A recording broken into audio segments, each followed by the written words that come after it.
Hello friends, very very good morning. আমি পাপিয়া। এই যে সকাল সকাল লুচি ভাজা দিয়ে শুরু করেছি গুড মর্নিংটা। এখনও রান্না কমপ্লিট হয়নি, সব রান্না জোগাড় করে রেখেছি। ছেলেকে স্কুলে দিয়ে এসছি বড় ননদ আমার বাড়িতে।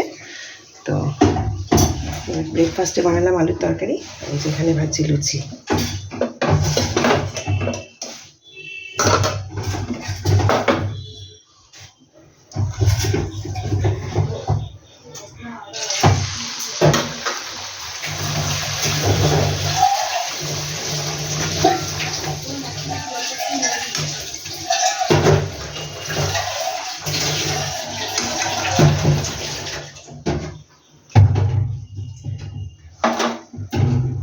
তো ফাইনালি কী রান্না করলাম একটু পরে শেয়ার করছি, আসছি একটু পরে। এই যে ফ্রেন্ডস, আমার ঘর গোছালাম, ঘর পরিষ্কার করলাম, সোফা টোফা সব গোছালাম। এবারে যাব রান্না করতে। তো রান্না টান্না করে নিয়ে তারপরে আসছি। Hello friends, good afternoon. তো বেরোবো, অফিসে রেডি হচ্ছিলাম, জাস্ট স্নান টান করে জামা কাপড়টা পরলাম, এবার যাচ্ছি রেডি হয়ে পুরো বেরোবো। তো তার আগে আপনাদের একটুখানি আজকের লাঞ্চের মেনুটা শেয়ার করে দিই। ভিডিওটা হয়তো পরে আপলোড করব।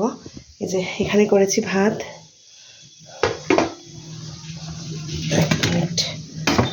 এখানে করেছি আলু দিয়ে ফুলকপি দিয়ে কাতলা মাছের ঝোল, সঙ্গে একটা ডিমও দিয়ে দিয়েছি, হাজব্যান্ডের জন্য দিয়েছি। এখানে কালকের একটু মাছের তেল ছিল, সেটা একটু রয়েছে, এটা আমি নিয়ে যাব, জন্য টিফিন বক্সেই রেখেছি। এখানে একটুখানি ডিম দিয়ে চিকেন দিয়ে কষা করে রেখেছি রাত্রিরের জন্য। আর ছেলের জন্য তো রোজই আলু ভাজা করতে হয়, আপনাদের বলেছি। এই যে এখানে ভাজছি আলু ছেলের জন্য। তাই রান্না কমপ্লিটের দিকে। আর এখানে করছি উচ্ছে চিংড়ি, এটা এখনও কমপ্লিট হয়নি। আপনারা আবার বলবেন না যে গঙ্গার মতো জল দিয়েছি, অনেক জল দিয়েছি।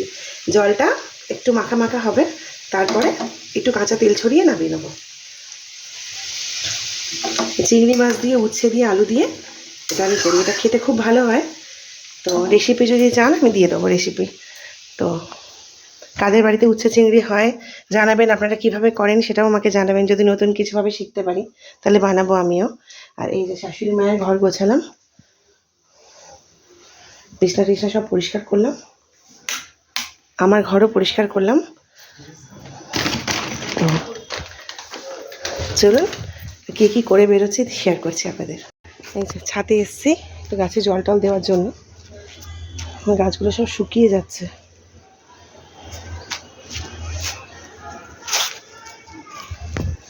তো এডিট একটু পরে করব। তো কেমন লাগলো আজকের ভিডিও প্লিজ কাইন্ডলি কমেন্ট সেকশানে জানাবেন। ভালো লাগলে লাইক, কমেন্ট, শেয়ার, সাবস্ক্রাইব, আর আমার আইডিটাকে ফলো করতে ভুলবেন না। ভালো থাকবেন সবাই, টাটা। আবার আসছি নতুন ভিডিও নিয়ে।